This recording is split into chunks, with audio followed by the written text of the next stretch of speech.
Order! Order! You are an incorrigible delinquent at times. Behave yourself, man!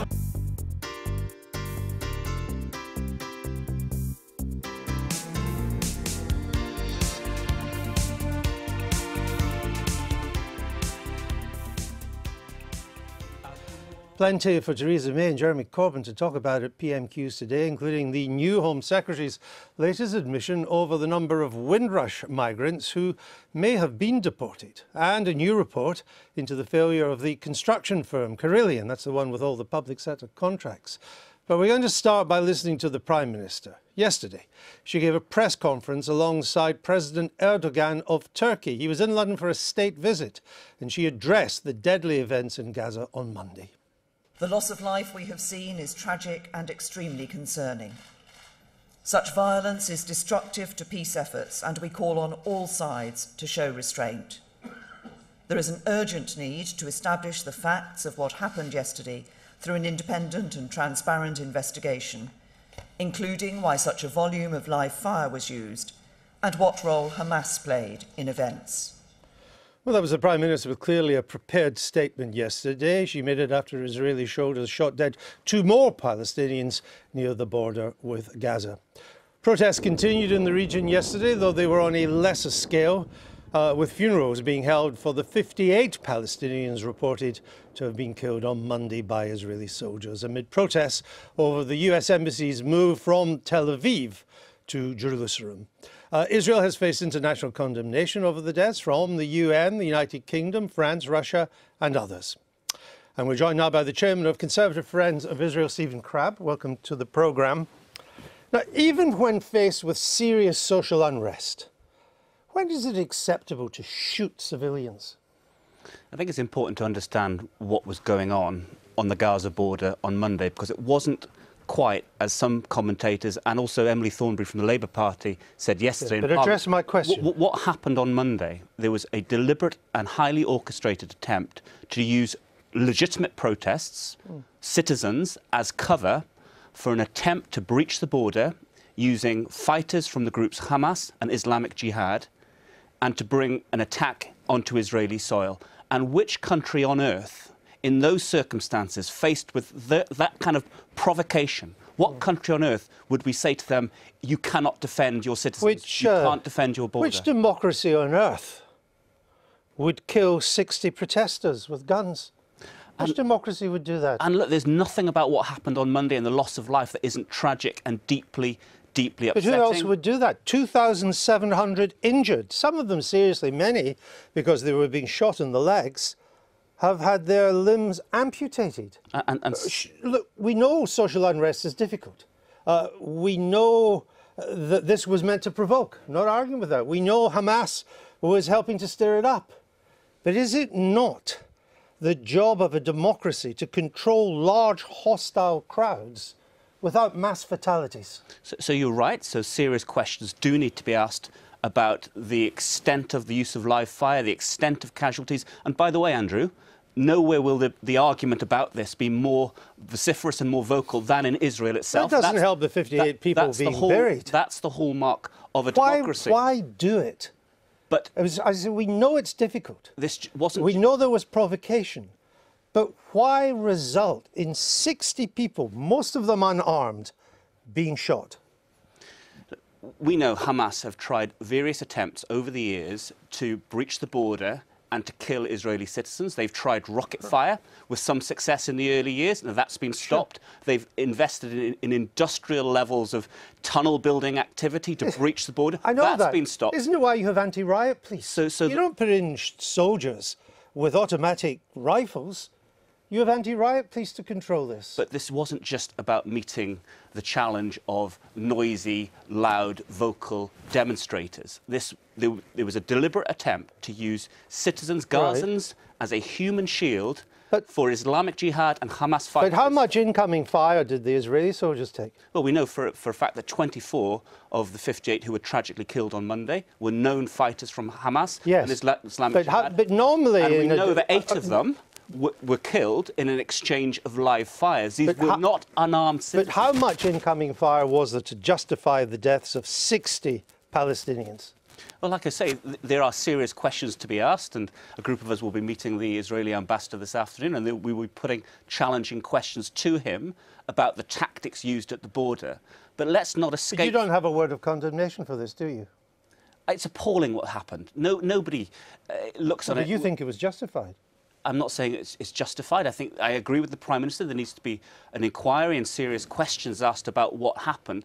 But it's also worth saying this was entirely predictable. The Israeli government, international observers have been warning for 2 months now that an event like this was being prepared for, that it was building up. But killing 60 people is disproportionate. That's my point. It's awful. 60 So it was people. wrong. Families mourning the loss of their loved ones. It's, by the way, it's appalling. On a purely cynical level, it's a public relations disaster for Israel, isn't it? We ask no other country on earth to either stand down from defending its citizens or to outsource its defence to somebody else. Excuse me. So the choice is not between not defending yourself and killing 60 people with high-velocity weapons. There's lots of things in between. This country learned the hard way after Bloody Sunday that it's not a great idea to shoot unarmed protesters. Yeah. Why can't Israel learn that lesson too? Well, it needs to, and as I say, nowhere will the argument about this be more vociferous than in Israel itself. Since these demonstrations began over the past 6 weeks, over 100 have been killed. 100 Palestinians. How is that learning the lesson? Well, it's appalling, Andrew. It is absolutely appalling. Yeah, you keep on saying it's appalling, but you seem to think that there's nothing can be done with it except to come on here and not offer a word of condemnation for a disproportionate response to what was, I do not deny for a moment, a serious situation. Well, I know of no other country on earth that, faced with a deliberate attempt to kill its citizens, would stand back and allow it to happen. But you know of plenty of countries that would send in riot control rather than armed soldiers. Well, this is where the inquiry needs to be open and transparent and ask these Why do you need an inquiry to know that? Because there's a lot of what happened on Monday is being lost in the fog of argument, and there is a need to establish the facts, and condemnation will be given where it's due. The peace process was in life support before this happened. It's dead now, isn't it?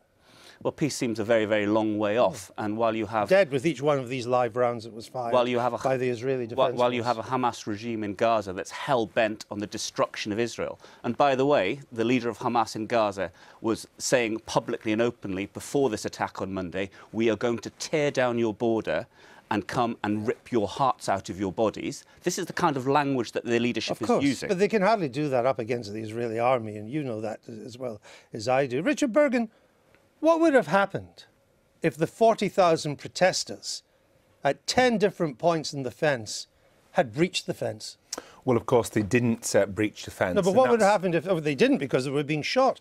What would have happened if they had? Well, if protesters had got through the fence, if protesters had got nearer and near to where Israeli citizens live, then that would be, and threatened them, then that would be a different matter. But that's not what occurred here, and that's why the UN Commission on Human Rights said that the threatening of a fence by unarmed protesters does not warrant the use of live arms. Of course, they were not all unarmed. They didn't have the high-velocity rifles of the Israeli army, but they were armed in numbers of ways. Hamas must bear some responsibility for this. Do you agree? I think we can't. Of course, there's a time to criticise Hamas, and they've said and done appalling things. However, we shouldn't let argument cloud where responsibility lies for the deaths and the massacre that has occurred this week. And that responsibility lies with the state that has fired bullets on unarmed protesters, including children, including people running away. Hold on. Hamas bears no responsibility.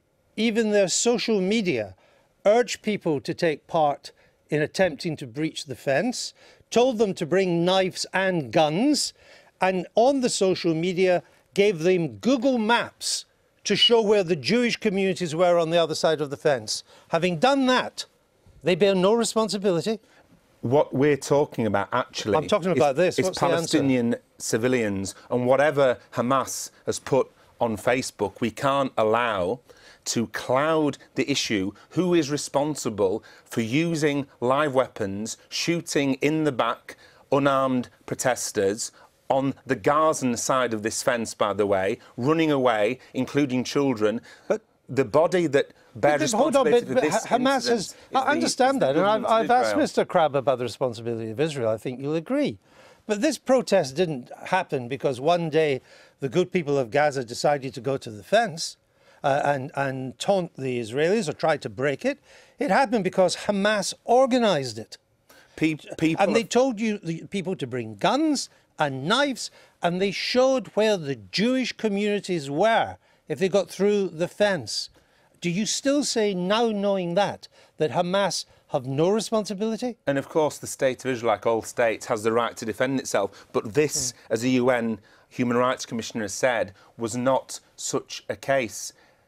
In essence, executing people in cold blood on the Gazan side of the fence, unarmed, civilian protesters. Well, some were unarmed. Some were armed. Many were armed. But I just finally, again, you will this morning, just as Mr. Crabb won't condemn Israel for its actions, you will not condemn Hamas this morning for organising the protests in the manner they did. The Labour Party's condemned Hamas on many occasions, and quite rightly so. I'm asking you this morning. We cannot allow, in relation to this week, anything to cloud responsibility that the international community recognises that the government of Israel is responsible for shooting unarmed protesters. They fired the bullets and they need to be held to account for that. OK, so you won't condemn Hamas. All right. Harry Baldwin, the British government's response to this has been a bit mealy-mouthed, hasn't it, the Prime Minister? That was just a pro-forma statement calling for an inquiry. Why are we not condemning what's happened? Well, the UK position is that, and I think all your viewers would see that Israel has the right to protect its own border. No one's arguing about that. No one's arguing about that. And, so and why not clearly there were organised protests. Does it need to kill 60 people to defend its own border? What we have said is that we believe that any response needs to be proportionate and appropriate. And was this where proportionate? There are clearly examples here that need to be investigated, which is why we're calling at the United Nations for there to be a full inquiry into what happened. Based on the anecdote that we have heard, you can see that there are questions to be answered, which is why we think that a full inquiry in terms of what happened and the use of so, excuse me, the force Foreign in terms Office, of a proportionate the British Foreign Office is proceeds by absolutely crucial anecdote. to happen. Well, no, of course Don't we have not. Observers on the ground watching what's happening? It's precisely... What did the observers tell us? Well, it's precisely because we want to ensure that all the information is brought into the public domain, that we are calling for a full inquiry, and we support a full inquiry at the United Nations. And it's not too late. It's really important that we find out what happens and that we take into account the fact that the response appears, on the face of it, to having in some cases involved live fire on unarmed individuals. Not in some cases. We need to get to the bottom of those facts. We need to have a full inquiry. And we need to make sure... Over 100 have been killed in the past 6 weeks. But how many more deaths do you want before you'll actually condemn what's happening? Well, we need instead of just calling for an inquiry. That's the fallback of all politicians. Oh, something's happened, I don't want to condemn it, let's have an inquiry. When the inquiry comes out, it's history. Is that the British government's position? The British government's position is that we can see that in terms of the events that happen on the border, that within the boundaries of Israel's right to defend itself on its border. I know these are just that's just a mantra. It doesn't ask the question. Investigated, but the key point, Andrew, is that we support the peace process and the move towards a two-state solution. There is no peace process. And we, as the UK government, will do everything we can to make sure that peace process gets back on track. Where are we in this peace process? Where is it? Show me the peace process. Well, the peace process needs to be brought back to a position where there obviously are a range of different mechanisms. Who's talking to whom in the peace process? And who's talking to whom in this peace process? Well, the United Nations has a clear role to play in terms of moving things forward. Nobody's talking. Israel's not talking to the Arabs aren't talking to Israel. Iran is in the middle. Now, let me ask you this. Do the British government, does it support the move of the US Embassy to Jerusalem? No, it does not. Would we consider moving our embassy to Jerusalem? No, we will not. What is your view on that, Stephen Crabb? I support the government's view. It's long-standing British policy that our embassy is based... You kind of indicated it would be a good idea in an article. You did, didn't you? it's a sovereign decision on the part of a country where it bases its. Yeah, that's not what I asked you. You indicated it would be a good idea. Generally speaking, is what I said in the article. It's a good idea for countries to locate their diplomatic personnel you do think it's in a good capital idea? cities where they get access to politicians, access to oppositions. But I support the British government's position that our embassies. Think it's a good idea. There are good reasons for hosting an embassy in a capital city, but with Jerusalem, face both ways at once. That's a dangerous thing to do. But with Jerusalem, it's a very much more complicated issue, and that's why the British the Americans' right to move their embassy. But that's why the British government has a more cautious position. Were the Americans right? Well, it's been a long-standing policy position of US government to move their. That's not what I asked you. Were the Americans right? They've taken that decision. I support the British government's position, keeping our embassy in Tel Aviv. All right. OK. Stephen Crabb, thank you very much. Now, the United Nations is holding a special session of its top human rights body tomorrow to discuss the killing of scores of demonstrators by the Israeli Defense Force at the Gaza border fence. And today another country followed the United States by opening its embassy in Jerusalem. Our international editor, Lindsay Hilson, is there. Lindsay. John, that country opening its embassy, moving from Tel Aviv to Jerusalem, was none other than Guatemala. President Jimmy Morales came here for the occasion and he met Benjamin Netanyahu. You might ask, why Guatemala? Well, Mr. Morales is an evangelical Christian. Guatemala has a history of evangelical Christian presidents, and they buy a lot of arms from Israel. But obviously, although the Israelis want to trumpet that, and they'll trumpet when Paraguay moves as well, that is far less significant than what is happening with Turkey. Turkey is a big trade partner, very important diplomatically, and they have expelled the Israeli ambassador. They are calling an emergency meeting of the Organization of Islamic Cooperation in Istanbul. But I've also been listening to the region, and what do I hear? Nothing. Silence. Saudi Arabia, Egypt, the countries which are supposed to lead the Arab world, they are saying almost nothing. Yes, they have condemned the killing of Gazans by Israeli soldiers. But the Saudis, the guardians of the holy places, have said nothing about the moving of the American embassy to Jerusalem. And the Egyptians, well, the truth is that they dislike and fear Hamas far more than they dislike and fear Israel. And the Saudis, they're really in league with Israel and the Americans now against Iran, which they see as the prime enemy in the region. We have a new axis of power here, which is Washington, Tel Aviv, or should we say Jerusalem, and Riyadh. And those three countries are really working together, seeing Iran as the main enemy.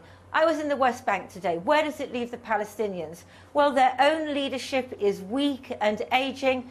They feel themselves to be friendless. They feel that they are more or less alone in the world. They think that there's little they can do but dig in and just wait for better times. They don't think they're going to come soon. Lindsay, in Jerusalem.